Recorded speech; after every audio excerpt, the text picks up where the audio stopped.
நடிகர் செந்தில் தமிழ் திரைப்படத்துல நகைச்சுவை நடிகரா இருக்காரு. 1951 மார்ச் மாசம் 26ஆம் தேதி ராமநாதபுரம் மாவட்டத்தில் இருக்கிற முதுகுளத்தூர் எனும் ஊருக்கு அருகில் இருக்கிற இளஞ்சம்பூர் அப்படிங்கிற ஊர்ல பிறக்கிறாரு. இவரோட அப்பா பேரு ராமமூர்த்தி. செந்திலோட உண்மையான பெயர் முனுசாமி தான். செந்திலுக்கு கூட பிறந்தவங்க மொத்தம் 6 பேரு. இதுல செந்தில் தான் 3வது பையன். செந்தில் பெருசா ஒன்னும் படிக்கவே இல்ல.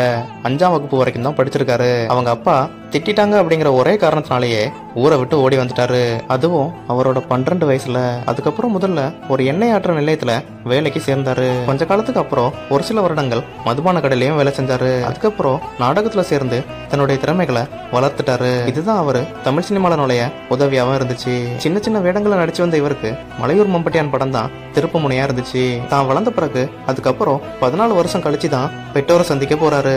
1984 கலைச்செல்வி அப்படிங்கிற பெண்ணை திருமணமும் பண்ணாரு. இவருக்கு 2 மகன்கள் இருக்காங்க. அதுல ஒருத்தர் பல் மருத்துவர்.